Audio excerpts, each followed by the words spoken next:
नमस्कार मित्रांनो, स्वागत आहे सर्वांचं आपल्या युट्यूब चॅनलवर.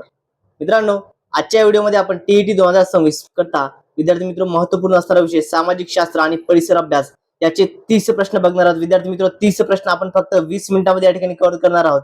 त्यामुळे आणि यामध्ये पेपरला नेहमी विचारल्या जाणाऱ्या प्रश्नांचा समावेश या ठिकाणी आहे विद्यार्थी मित्र. त्यामुळे सर्वांनी हा व्हिडिओ शेवटपर्यंत बघायचा आणि व्हिडिओ आवडल्यास व्हिडिओ लाईक करायचा आणि आपल्या चॅनलला सबस्क्राईब करायचं आहे. आजच्या या सेशन मधील पहिला प्रश्न बघा. प्रश्न काय विद्यार्थी मित्र? तर प्रश्न असा आहे की इतिहासाचा जनक कोणास म्हटले जाते? बघा, इतिहासाचा जनक कोणाला म्हटले जाते असा प्रश्न या ठिकाणी आपल्याला विचारण्यात आलेला आहे. तर बघा, इतिहासाचा जनक म्हणून विद्यार्थी मित्र हेरोडोटस याला ओळखलं जाते. त्यामुळे ऑप्शन नंबर 1 हेरोडोटस हे आपल्या प्रश्नाचं योग्य असं उत्तर आहे. बघा विद्यार्थी मित्र, या ठिकाणी परीक्षेला फार कमी अवधी शिल्लक आहे, त्यामुळे आपण या ठिकाणी डायरेक्ट प्रश्नाची उत्तरच घेणार आहोत. पहा, हेरोडोटस हा इतिहासाचा जनक म्हणून ओळखला जातो. बघा, हेरोडोटस हा एक प्राचीन ग्रीक इतिहासकार होता आणि रोमन लेखक सिसेरो यांनी प्रथम त्याला ही पदवी जी आहे दिली होती. ओके, त्यांना काय प्रथम जी आहे इतिहासाचा जनक ही पदवी कोण दिली? तर सिसेरो यांनी ही पदवी दिली, हे देखील लक्षात घ्या. त्यांनी मानवी घडामोडींचा पद्धतशीर आणि सर्वसमावेशक वृत्तांत लिहिणारी द हिस्ट्रीज, ओके, कुठली? द हिस्ट्रीज हा ग्रंथ जो ही पहिली ऐतिहासिक ग्रंथावली त्यांनी लिहिली होती. यानंतर विद्यार्थी मित्र, यामधीलच एक महत्वपूर्ण ऑप्शन आहे, ते म्हणजे चार्ल्स डार्विन. तर चार्ल्स डार्विन यांचा काय होता? चार्ल्स डार्विन यांचा उत्क्रांतीचा सिद्धांत होता. ओके, चार्ल्स डार्विन यांचा काय होता? उत्क्रांतीचा सिद्धांत जो आहे हा चार्ल्स डार्विन यांचा होता. यानंतर पुढचा प्रश्न बघा. पुढील प्रश्न काय विद्यार्थी मित्र? हडप्पा संस्कृतीची वैशिष्ट्ये खालीलपैकी कोणती? बघा, हडप्पा संस्कृतीची खालीलपैकी वैशिष्ट्ये कोणती आहेत असा प्रश्न आपल्याला विचारण्यात आला आहे. तर बघा, नगर रचना व स्थापत्य अत्यंत प्रगत होते, अगदी बरोबर आहे. ही एक प्राचीन संस्कृती आहे, हे देखील बरोबर आहे. हडप्पा संस्कृती एक खूप प्राचीन संस्कृती होती आणि या संस्कृतीत मंदिरे आढळत नाहीत. ओके, तर बघा, हडप्पा संस्कृतीमध्ये कुठल्याही प्रकारची मंदिरे जी आहे, भव्य अशी मंदिरे आढळली का? नाही. आणि हे मी देखील बरोबर आहे. त्यामुळे अ, ब, क तीनही बरोबर. ऑप्शन नंबर 4 हे आपल्या प्रश्नाचं योग्य उत्तर आहे. बघा, हडप्पा संस्कृती ही अत्यंत प्रगत नागरी संस्कृती होती. ती प्राचीन असून उत्खननात तिथे व इतर समकालीन संस्कृतीसारखी कोणतीही भव्य मंदिरे किंवा धार्मिक स्थळे ही आढळलेली नाही. ओके, चला. यानंतर पुढील प्रश्न बघा. मानवी उत्क्रांतीच्या टप्प्यातील निअँडरथल मॅन म्हणजे कोण? बघा, मानवी उत्क्रांतीच्या टप्प्यातील निअँडरथल मॅन म्हणजे कोण असा प्रश्न आपल्याला विचारण्यात आलेला आहे. बघा, तर निअँडरथल मॅन म्हणजे कुठला मानव विद्यार्थी मित्र? तर याला शक्तिमान मानव असे म्हणतात. ऑप्शन नंबर 2 शक्तिमान मानव हे आपल्या प्रश्नाचं योग्य असं उत्तर आहे. ओके, निअँडरथल मॅन म्हणजे कुठला मानव? तर शक्तिमान मानव होय. बघा विद्यार्थी मित्र, मानवी उत्क्रांतीच्या प्रवासात निअँडरथल मॅन याला शारीरिक रचनेवरून काय शक्तिमान मानव म्हणून ओळखल्या जायचं. ओके, बघा, हाताचा कुशलतेने वापर करतो होमो हॅबिलिस. कुठला होता विद्यार्थी मित्र? होमो हॅबिलिस हा हाताचा कुशलतेने वापर करणारा मानव होता. ताठ करण्याचा मानव होमो इरेक्टस. इरेक्टस जो होता हा होमो इरेक्टस हा ताठ करण्याचा मानव होता. ओके, चला. यानंतर नेक्स्ट क्वेश्चन घेऊया विद्यार्थी मित्र. बघा, शिवकालीन हिंदवी स्वराज्याचा साम्राज्याचा भाग नसलेला प्रदेश किंवा ठिकाण दर्शवणारा पर्याय खालीलपैकी कोणता आहे? बघा, कुठल्या ठिकाणाचे हिंदवी स्वराज्याचा भाग नव्हतं? बुरानपूर, तुळजापूर, कारवार, धारवाड, कर्नाटकातील बेलगाव, तामिळनाडूतील वेल्लोर हे देखील होतं, हे देखील होते. फक्त काय होतं? बुरानपूर आणि तुळजापूर नव्हतं. त्यामुळे ऑप्शन नंबर 1 हे या प्रश्नाचं योग्य उत्तर आहे की बुरानपूर व तुळजापूर. बघा, बुरानपूर हे मुघलांचे दक्षिणेतील अत्यंत महत्वाचे लष्करी व व्यापारी केंद्र होते. ते कायमस्वरूपी भाग नव्हते. जरी महाराजांनी तेथे आर्थिक ज्या यशस्वी स्वारी केली होती तरी देखील ते स्वराज्याचा कायमस्वरूपी भाग नव्हते. ओके, चला. यानंतर विद्यार्थी मित्र, पुढील प्रश्न बघा. छत्रपती शिवाजी महाराज हे केवळ महाराष्ट्राचे नव्हते तर साऱ्या राष्ट्रांचे होते. त्यांचे आपल्या देशावर फार प्रेम होते आणि मानवी सद्गुणतेचे ते साक्षात प्रतीक होते असे कोणी म्हटले आहे? ओके, असे कोणी म्हटलंय? तर असे विद्यार्थी मित्र पंडित जवाहरलालजी नेहरू यांनी म्हटलंय. त्यामुळे ऑप्शन नंबर 3 पंडित जवाहरलाल नेहरू हे आपल्या प्रश्नाचं योग्य उत्तर आहे. बघा, भारताचे पहिले पंतप्रधान पंडित जवाहरलाल नेहरू यांनी छत्रपती शिवाजी महाराजांच्या राष्ट्रीय दृष्टिकोनाचा आणि महान गुण गौरवाचा या ठिकाणी काय गौरव करताना हे उद्गार त्या ठिकाणी त्यांनी काढले होते विद्यार्थी मित्र. यानंतर नेक्स्ट क्वेश्चन बघा. भारतीय आरमाराचे जनक कोणाला म्हणतात? तर विद्यार्थी मित्र, सर्वांना माहिती आहे की भारतीय आरमाराचे जनक आपले राजा शिवछत्रपती यांना म्हणतात. ओके, त्यामुळे छत्रपती शिवाजी महाराज हे आपल्या प्रश्नाचं योग्य उत्तर आहे. ओके, बघा विद्यार्थी मित्र, परकीय समृद्धी शक्तींचा जसं की जंजिऱ्याचे सिद्धी, पोर्तुगीज, इंग्रज जे होते यांचा बंदोबस्त करण्यासाठी छत्रपती शिवाजी महाराजांनी स्वतंत्र प्रबळ आणि काय तर लढाऊ अशी जहाजे तयार करणारी गोदी असणारे स्वतःचे आरमार उभे केले, म्हणून त्यांना भारतीय आरमाराचे जनक म्हणजे फादर ऑफ इंडियन नेव्ही असं म्हटल्या जाते. ओके, चला. यानंतर पुढील प्रश्न घेऊया.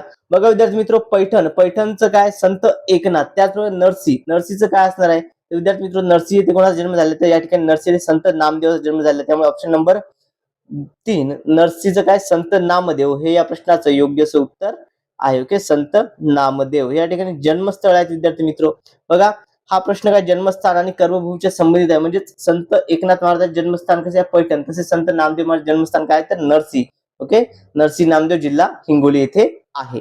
यानंतर विद्यार्थी मित्र पुढचा प्रश्न बघा, कर्तव्यापुढे शिवराय नाते गोते मानत नसत या वाक्याशी संबंधित स्पष्टीकरण देताना विद्यार्थ्यांना शिक्षक कोणाचा दाखला देतील. ओके, बघा कर्तव्यांपुढे शिवराय काय नाती गोती मानत नसत याचा काय उत्तर याचा दाखला द्यायचा आहे. ओके, या उदाहरण दाखले देताना कुठला देणार आहेत विद्यार्थी मित्र, तर बघा या ठिकाणी बजाजी नाईक आणि निंबाळकर या संदर्भात येते, त्यामुळे ऑप्शन नंबर 4 हे या प्रश्नाचं योग्य उत्तर असणार आहे. बघा बजाजी नाईक हे निंबाळकर हे नात्याने महाराजांचे मेहुणे होते, परंतु स्वराज्य आणि कर्तव्याच्या आड आले तेव्हा नाते जेव्हा आले तेव्हा महाराजांनी काय नेहमी न्यायाला आणि स्वराज्याला नियमाच्या सर्वोच्च स्थानी काय प्राधान्य दिले. ओके, चला यानंतर नेक्स्ट क्वेश्चन बघा, पुढचा प्रश्न आपल्या स्क्रीनवरती आहे. शिवरायांच्या काळात घोडदळ या सैन्य दलाशी संबंधित संबोधन असे पद कोणते आहे. ओके, कुठल्या विद्यार्थी मित्र, तर ते आहे बारगीर. ओके, बघा कुठले आहे बारगीर हे घोडदळाशी संबंधित होते. ओके, कोणते होते बारगीर हे या संबंधित होते विद्यार्थी मित्र. ओके, बघा शिवकालीन घोडदळात 2 प्रमुख प्रकार होते, एक म्हणजे बारगीर ज्याला स्वार जसा घोडा होता. ओके, आणि हत्यारे स्वराज्याकडून शासनाकडून दिली जायची, आणि दुसरा तो म्हणजे शिलेदार या स्वतःचा घोडा असायचा. ओके, बघा बारगीराला काय घोडा आणि हत्यारे ही शासनाकडून म्हणजे स्वराज्यातील शासनाकडून दिले जायचे, स्वराज्याकडून दिले जायचे. तर शिलेदार जो होता याला काय तर स्वतःकडून दिले जायचे. ओके, स्वतःच त्या ठिकाणी असायचं. यानंतर नेक्स्ट क्वेश्चन बघा, भारतीय संविधानानुसार खालील पर्यायापैकी कोणता मूलभूत अधिकार नाही. ओके, कोणता मूलभूत अधिकार नाही आहे, तर बघा विद्यार्थी मित्र या ठिकाणी मानव अधिकार हा मूलभूत अधिकार या ठिकाणी नाही, संविधानानुसार म्हटलेला आहे. बाकी संविधानानुसार इतर सर्व येतात, फक्त मानव अधिकार हा संविधानानुसार येत नाही. तर बघा या ठिकाणी विद्यार्थी मानव अधिकार हा काय तर एक व्यापक संकल्पना आहे जी संविधानात मूलभूत अधिकार या संधीत समाविष्ट होत नाही. ओके, चला यानंतर पुढील प्रश्न घेऊया. बघा किमान 17 व कमाल 38 ही सदस्य संख्या कोणत्या स्थानिक स्वराज्य संस्थेत असते. ओके, कुठल्या स्थानिक स्वराज्य संस्थेमध्ये असते ही, कुठल्या असते विद्यार्थी ही नगर परिषद मध्ये, त्यामुळे ऑप्शन नंबर 4 नगर परिषद हे आपल्या प्रश्नाचं योग्य उत्तर आहे. ओके, नगर परिषद हे आपल्या प्रश्नाचं योग्य उत्तर आहे.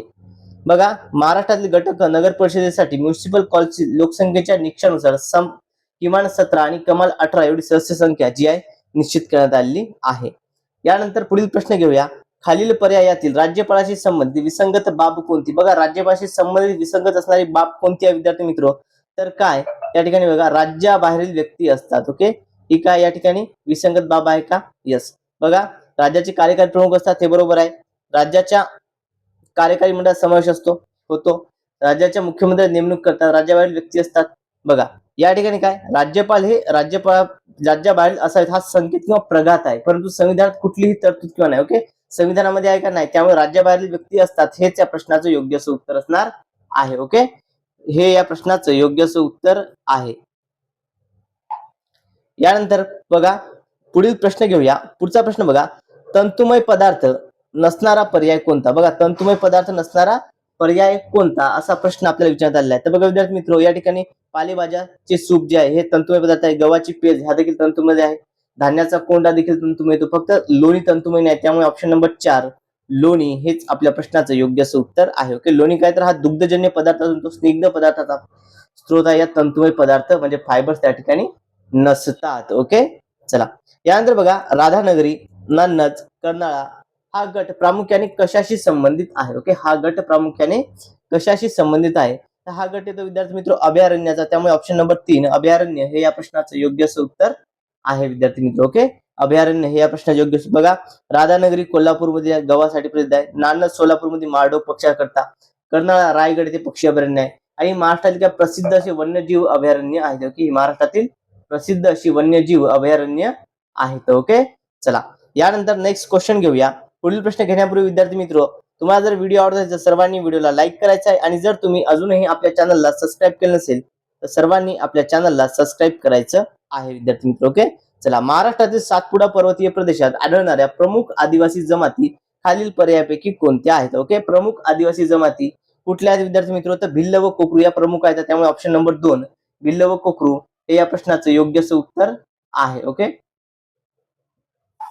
भिल्ल व कोकरू या काय त्या प्रमुख आदिवासी जमाती आहेत. या सातपुडा पर्वतरांगेच्या परिसरात मुख्यतः नंदुरबार, धुळे, अमरावती या जिल्ह्यात आणि मेळघाटचा जो परिसर आहे इथे या जमाती प्रामुख्याने आढळतात. भिल्ल व कोकरू. ओके, या जमाती त्या ठिकाणी राहतात.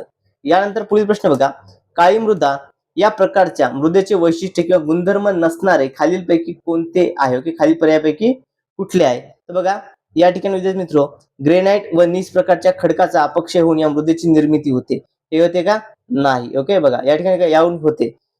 बघा विद्यार्थी मित्र, नसणारे गुणधर्म नसताना म्हटलं या ठिकाणी ऑप्शन नंबर 1 हे या प्रश्नाचं योग्य उत्तर आहे. बाकी काळ्या मृदेला काय काय म्हणते? यामध्ये टिटॅनी फेरस मॅग्नेटाइट हा घटक असतो, त्यामुळे त्याला काय काळा रंग प्राप्त होतो. या मृदेला रेगुर मृदा असेही म्हटले जाते आणि पाणी धरून ठेवण्याची क्षमता सर्वात जास्त असते या ठिकाणी काळ्या मृदे संदर्भात. हे वाक्य आहे, लक्षात असू द्या. ओके, हे सर्व आहेत. फक्त काय याचा अपक्षय होऊन मृदेत निर्मिती होते का? नाही. ओके, नाही होत, लक्षात असू द्या विद्यार्थी मित्र. बघा या ठिकाणी काळ्या मृदेची निर्मिती प्रामुख्याने कशापासून? तर बेसाल्ट खडकाचा काय या भेगीय उद्रेकापासून तयार झालेला खडक आहे याच्या अपक्षयातून होते. कशाच्या? बेसाल्ट खडकापासून. इथं काय ग्रेनाइट आणि नीस म्हटलंय. ग्रेनाइट नीस नाही ते काय तर ते बेसाल्ट असलं. ओके, बेसाल्टच्या अपक्षयातून ज्या या ठिकाणी काळ्या मृदेची निर्मिती ही होत असते. ओके, चला यानंतर नेक्स्ट क्वेश्चन घेऊया. महाराष्ट्रातील जलसिंचन क्षेत्राचा विचार करता सर्वसामान्यपणे जलसिंचन साधनांच्या वापरानुरूप योग्य चढता क्रम दर्शवणारा पर्याय कोणता? ओके, कुठला आहे विद्यार्थी मित्र? तर बघा या ठिकाणी कुठला असणार आहे? तर तो आहे सगळ्यात पहिले तो विद्यार्थी मित्र तलाव, त्यानंतर उपसा, त्यानंतर कालवा आणि त्यानंतर विहीर. त्यामुळे ऑप्शन नंबर 3 हे या प्रश्नाचं योग्य उत्तर असणार आहे. ओके, बघा महाराष्ट्रात सर्वात जास्त जलसिंचन जे आहे ते विहिरीद्वारे होते, म्हणजे 60 ते 65%. त्यामुळे विहीर हा सर्वात शेवटी येईल. ओके, आणि सर्वात शेवटी विहीर हा, त्यामुळे चढता क्रम काय असणार आहे? तलाव, उपसा, कालवा आणि विहीर असा त्या ठिकाणी योग्य असा ठरतो. यानंतर पुढील प्रश्न बघा, खालील पर्यायापैकी अक्षवृत्ते व रेखावृत्ते यांची वैशिष्ट्य कोणते? बघा अक्षवृत्ते आणि रेखावृत्ते यांची वैशिष्ट्य कोणती आहे? तर शून्य अक्षवृत्त म्हणजे उत्तर ध्रुव, मूळ रेखावृत्त म्हणजे बृहदवृत्त, अक्षवृत्तांची लांबी समान व रेखावृत्तांची लांबी असमान असते. ओके, बघा आणि अक्षवृत्तांची लांबी असमान आणि रेखावृत्तांची लांबी समान असते. सगळ्यात महत्वपूर्ण वैशिष्ट्य आहे ते म्हणजे ऑप्शन नंबर 4, अक्षवृत्तांची लांबी ही असमान तर रेखावृत्ताची लांबी कशी असते? समान असते. ओके, बघा विषुववृत्ताकडून ध्रुवाकडे जाताना अक्षवृत्ताचा विस्तार आकार जो असतो हा लहान होत जातो, म्हणून ती असमान असतात. मात्र सर्व रेखावृत्ते दोन्ही ध्रुवांना जोडणारी असल्यामुळे ही अर्धवर्तुळ असते, त्याची लांबी काय अगदी समान असते. त्यामुळे ऑप्शन नंबर 4 हेच आपल्या प्रश्नाचं योग्य उत्तर आहे. ओके, चला यानंतर बघा, प्रामुख्याने दंडकारण्य या नावाने ओळखला जाणारा प्रदेश कोणता? बघा प्रामुख्याने दंडकारण्य या नावाने ओळखला जाणारा प्रदेश कोणता आहे असा विचारलाय. तर दंडकारण्य हा कुठला प्रदेश आहे विद्यार्थी मित्र? तर हा आहे छत्तीसगड राज्याचा दक्षिण भाग आणि ओडिसा राज्याचा नैऋत्य भाग. ओके, बघा त्यामुळे ऑप्शन नंबर 1 आपल्या प्रश्नाचं योग्य उत्तर आहे. ओके, दंडकारण्य हा कुठला भाग जातो? छत्तीसगड राज्याचा दक्षिण भाग आणि ओडिसा राज्याचा नैऋत्य भाग हा जो भाग आहे हा दंडकारण्य म्हणून ओळखला जातो. बघा ऐतिहासिक व भौगोलिक दृष्ट्या दंडकारण्य प्रदेशात छत्तीसगडचा बस्तर परिसर, ओडिसाचा नैऋत्य भाग यामध्ये कोरापुट, मलकानगिरी यांचा समावेश त्या ठिकाणी होतो. ओके, चला यानंतर विद्यार्थी मित्र, सखोल शेती आयएमपी प्रश्न आहे, यावरती आपल्याला डेफिनेटली परीक्षेमध्ये प्रश्न विचारला जात असतो. सखोल शेती प्रकाराशी संबंधित बाबी खालीलपैकी कोणत्या? ओके, सखोल शेती प्रकाराशी संबंधित असणाऱ्या बाबी कोणत्या आहे? तर बघा विद्यार्थी मित्र, या ठिकाणी या शेतीचा आकार लहान असतो, अगदी बरोबर आहे, शेतीचा आकार लहान असतो. मर्यादित यांत्रिकीकरण हे देखील बरोबर आहे. मनुष्यबळाचा किमान वापर नाही, मनुष्यबळाचा किमान वापर येतो का? नाही. त्यामुळे अ आणि ब हे दोनच योग्य असतात. असा पर्याय कुठला? तर ऑप्शन नंबर 1 अ आणि ब योग्य हे आपल्या प्रश्नाचं योग्य उत्तर असणार आहे. बघा सखोल शेतीत लोकसंख्या जास्त आणि जमीन कमी असल्याने शेतीचा आकार लहान असतो, त्यामुळे पर्याय क्रमांक अ बरोबर झाला. यांत्रिकीकरण मर्यादित असते आणि मात्र मनुष्यबळाचा किमान नव्हे तर या ठिकाणी जास्तीत जास्त वापर केला जातो, त्यामुळे क हे विधान चुकीचं असतं. ओके, किमान असतो का वापर? नाही, वापर हा कमाल असतो, कमाल असतो. त्यामुळे कसा? जास्तीत जास्त. ओके, जास्तीत जास्त त्या ठिकाणी वापर हा त्याचा होत असतो. यानंतर नेक्स्ट क्वेश्चन बघा विद्यार्थी मित्र, मध्य प्रदेशच्या सीमेशी लागून संलग्न महाराष्ट्रातील जिल्ह्यांचा गट कोणता? बघा मध्य प्रदेश राज्याच्या सीमेशी लागून असणारा महाराष्ट्रातील जिल्ह्यांचा गट कोणता आहे? तर तो आहे या ठिकाणी विद्यार्थी मित्र धुळे आणि बुलढाणा. Option number 4. बघा दिलेल्या पर्यायापैकी धुळे आणि बुलढाणा या दोन जिल्ह्यांच्या सीमा मध्य प्रदेश राज्याला लागून आहेत. इतर अकोला, वर्धा, गडचिरोली या ज्या आहेत विद्यार्थी मित्र या जिल्ह्यांची सीमा मध्य प्रदेशला लागत नाही. यानंतर पुढील प्रश्न घेऊया, खालील पर्यायापैकी मत्स्यवर्ग या गटात न बसणारा सजीव कोणता? मत्स्यवर्ग या गटामध्ये न बसणारा सजीव आपल्याला ओळखायचा आहे. तर कुठला विद्यार्थी मित्र? तर तो आहे तारा मासा, हा मत्स्य वर्गामध्ये येत नाही. ओके, हा कशामध्ये येतो तर हा कंटक चर्मीमध्ये येतो. कशामध्ये? कंटक चर्मी या गटामध्ये आहे तो. त्यामुळे ऑप्शन नंबर 2 तारा मासा हे आपल्या प्रश्नाचं योग्य असं उत्तर आहे. बाकी इतर dog fish, electric ray, flying day fish जे आहे हे सर्व कशामध्ये? हे सर्व मत्स्य वर्गामध्ये येतात. यानंतर नेक्स्ट क्वेश्चन घेऊया. खालील पर्यायापैकी विषाणूपासून होणाऱ्या रोगाची जोडी कोणती? ओके, विषाणूपासून होणाऱ्या रोगाची जोडी कुठली आहे विद्यार्थी मित्र? तर बघा, हेपॅटायटिस आणि रेबीज हे विषाणूपासून होणारा रोग आहे. त्यामुळे ऑप्शन नंबर 4 हेपॅटायटिस आणि रेबीज हे आपल्या प्रश्नाचं योग्य असं उत्तर आहे विद्यार्थी मित्र. बघा, हेपॅटायटिस, कावीळ, रेबीज हे दोन्ही विषाणूमुळे होणारे रोग आहेत. क्षय, टीबी, टायफॉइड जीवाणूमुळे, बॅक्टेरियामुळे होत असतात. ओके, क्षय झालं, टायफॉइड झाले, कशामुळे? हे जीवाणूमुळे होतात. हे कशामुळे? जीवाणू. विषाणूमुळे होतात का? नाही. ओके, चला विद्यार्थी मित्र, स्पष्टीकरण आवडलं असल्यास सर्वांनी व्हिडिओला लाईक करायचं आहे आणि जर तुम्ही अजूनही आपल्या चॅनलला सबस्क्राईब केलं नसेल तर सर्वांनी आपल्या चॅनलला सबस्क्राईब करायचं आहे. ओके, चला यानंतर नेक्स्ट क्वेश्चन घेऊया. पुढचा प्रश्न बघा विद्यार्थी मित्र, काय आहे? मेलेल्या जनावरांच्या आतड्यापासून बनवलेल्या तातेचा उपयोग कशासाठी होतो? ओके, काय उपयोग आहे त्याचा? मेलेल्या जनावरांच्या आतड्यापासून बनवलेल्या तातेचा उपयोग. ओके, काय असणार आहे? तर बघा, शस्त्रक्रियेसारख्या जे असतात, शस्त्रक्रिया झाली त्यानंतर जे होणार जखमा असतात शिवण्यासाठी होतो. त्यामुळे ऑप्शन नंबर 1 शस्त्रक्रियेनंतरच्या जखमा शिवणे हे आपल्या प्रश्नाचं योग्य असं उत्तर आहे. ओके, हे आपल्या प्रश्नाचं योग्य असं उत्तर असणार आहे. बघा विद्यार्थी मित्र, प्राण्यांच्या आतड्यापासून मिळणाऱ्या नैसर्गिक धाग्याला कॅटगट म्हणतात. काय म्हणतात? कॅटगट, ज्याला तात असे म्हणतात. याचा वापर प्रामुख्याने वैद्यकीय क्षेत्रामध्ये शस्त्रक्रियेचे टाके घालण्यासाठी केला जातो, कारण ते शरीरात नैसर्गिकरित्या विरघळतात. ओके, काय होतात? ते शरीरामध्ये नैसर्गिकरित्या त्या ठिकाणी विरघळतात. प्रामुख्याने मानवी शरीरात संरक्षण देणारी, नियंत्रण ठेवणारी पोषक द्रव्ये कोणती? बघा विद्यार्थी मित्र, हा प्रश्न खूप महत्वपूर्ण आहे. प्रामुख्याने मानवी शरीरात संरक्षण देणारी, नियंत्रण ठेवणारी पोषक द्रव्ये कोणती आहेत? ती आहे जीवनसत्वे आणि खनिजे. त्यामुळे ऑप्शन नंबर 3 जीवनसत्वे व खनिजे हे आपल्या प्रश्नाचं योग्य असं उत्तर असणार आहे. ओके, बघा विद्यार्थी मित्र, कार्बोदके, मेद ऊर्जा स्रोत देतात, तर शरीराची वाढ करतात. तर जीवनसत्वे, विटॅमिन्स हे खनिजे, मिनरल्स हे शरीराला काय करतात? रोगापासून संरक्षण देतात आणि जैविक क्रियांवरती नियंत्रण ठेवतात. ओके, चला यानंतर पुढील प्रश्न घेऊया. तत्पूर्वी विद्यार्थी मित्र, जर व्हिडिओ आवडत असेल सर्वांनी व्हिडिओला लाईक करायचा आहे आणि जर तुम्ही टीईटी 2026 ची तयारी करत असाल तर सर्वांनी आपल्या चॅनलला सबस्क्राईब करायचं आहे आणि कमेंटमध्ये पीडीएफ मेसेज करायचा, तुम्हाला पीडीएफ त्या ठिकाणी सेंड करून दिल्या जाईल. यानंतर नेक्स्ट क्वेश्चन पहा विद्यार्थी मित्र, प्रश्न काय आहे? लहान आतड्यास लहान आतडे असे संबोधले जाते, कारण काय? ओके, लहान आतड्याला लहान आतडे का म्हणतात? कारण ते बघा का असतो? कारण लहान आतड्याचा व्यास हा मोठ्या आतड्याच्या तुलनेत कमी असतो. लांबीमुळे आहे का? नाही. अन्ननलिकेचा सर्वात लांब असतो का? असंही नाही आहे. काय असतो? तर त्याचा जो व्यास आहे विद्यार्थी मित्र, लहान आतड्याचा व्यास हा मोठ्या आतड्यांच्या तुलनेत कमी असतो. त्यामुळे काय? यांना लहान आतडे म्हणतात. ऑप्शन नंबर 2 हे आपल्या प्रश्नाचं योग्य असं उत्तर आहे. बघा, हे आतडे लहान, लांबीने लहान. ओके, का असं? हे लांबीने मोठ्या आतड्यापेक्षा खूप जास्त, जवळपास 6 मीटर लांब असते, परंतु त्याचा व्यास कमी असतो. व्यास कसा असतो? कमी असतो. डायमीटर हा कमी असतो मोठ्या आतड्यापेक्षा, म्हणून त्याला लहान आतडे असे म्हणतात. यानंतर पुढचा प्रश्न घेऊया. पुढील प्रश्न बघा, प्रकाशाच्या अपवर्तनाशी संबंधित नैसर्गिक घटना खालीलपैकी कोणती आहे? ओके, बघा, प्रकाशाच्या अपवर्तनाशी संबंधित नैसर्गिक घटना खालीलपैकी कुठली आहे? वाळवंटातील मृगजळ. ओके, वाळवंट अगदी बरोबर आहे. पावसाळ्यात दिसणारे आकाशातील इंद्रधनुष्य हे देखील बरोबर आहे. ताऱ्यांचे लुकलुकणे हे देखील बरोबर आहे. बघा विद्यार्थी मित्र, 3 येतात, त्यामुळे ऑप्शन नंबर 4 अ, ब, क तिन्ही हे आपल्या प्रश्नाचं योग्य असं उत्तर असणार आहे. बघा, ताऱ्यांचे लुकलुकणे वार्तावर्तनीय अपवर्तनामुळे होते. मृगजळ हे अपवर्तन आणि एकूण अंतर्गत परावर्तनामुळे होते. तर इंद्रधनुष्य हे प्रकाशाचे अपवर्तन, अपस्कर या आणि परावर्तन या तिन्हीच्या एकत्रीकरणातून होणारा हा परिणाम आहे. ओके, चलो यानंतर नेक्स्ट क्वेश्चन पहा विद्यार्थी मित्र, काय? निसर्गात सापडणारे ग्रॅफाइट हे रिकामी जागा नसते. ओके, बघा, ग्रॅफाइट कसं नसतं?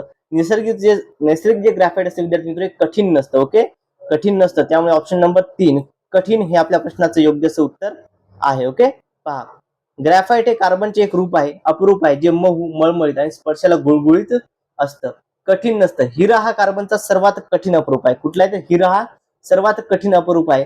तसेच अधातू असूनही विजेचे सुवाहक आहे आणि त्याचा रंग काळा करडा असतो. यानंतर पुढील प्रश्न बघा, खालील कारण आणि परिणाम लक्षात घेऊन योग्य पर्याय निवडा. ओके, कारण आणि परिणाम लक्षात घेऊन आपल्याला योग्य असा पर्याय या ठिकाणी निवडायचा आहे. ओके, पाणी हे मिश्रण आहे.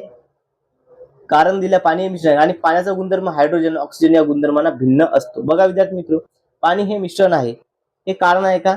नाही, हे कारण नाही आहे. ओके, हे त्या ठिकाणी कारण आहे का? नाही. त्या ठिकाणी हे कारण नसणार आहे. पाणी हे मिश्रण आहे, हे नाही कारण आहे. त्याचा फक्त परिणाम अगदी बरोबर आहे.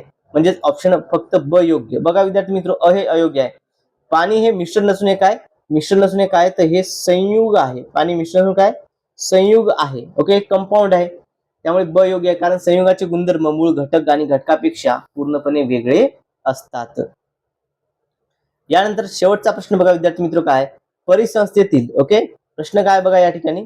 प्रश्न असा आहे की परिसंस्थेतील पोषण द्रव्य, ओके, परिसंस्थेतील अन्न साखळीत पोषण द्रव्य एका पातळीकडून दुसऱ्या पातळीकडे संक्रमित करण्याचे कार्य करणारा महत्वाचा घटक खालीलपैकी कोणता आहे? कुठला विद्यार्थी मित्र? सगळ्यात महत्वाचा घटक तो आहे बुरशी. ऑप्शन नंबर 3 बुरशी हे या प्रश्नाचं योग्य असं उत्तर आहे. बघा, परिसंस्थेमध्ये बुरशी जीवाणू हा मुख्य विघटक म्हणून कार्य करतो. मृत वनस्पती प्राण्यांच्या अवशेषांचे विघटन करून पोषण द्रव्य पुन्हा मातीत पर्यायाने अन्न साखळीमध्ये संक्रमित करण्याचे अत्यंत महत्वाचे काम त्या ठिकाणी करतो. त्यामुळे बुरशी हे आपल्या प्रश्नाचं योग्य असं उत्तर असणार आहे. ओके, चला, अशा पद्धतीने विद्यार्थी मित्र आपण टीईटी संदर्भात महत्वपूर्ण सामाजिक शास्त्राचे परिसर अभ्यासाचे 30 प्रश्न या ठिकाणी कव्हर केले आहेत. खूप सर्वांना हा व्हिडिओ आवडला असेल. व्हिडिओ आवडला असल्यास सर्वांनी व्हिडिओला लाईक करायचा आहे आणि जर तुम्ही अजूनही आपल्या चॅनलला सबस्क्राईब केलं असेल तर सर्वांनी आपल्या चॅनलला सबस्क्राईब करायचं आहे. आजच्या या व्हिडिओमध्ये एवढंच. भेटूया तर पुढच्या व्हिडिओमध्ये. Thank you so much.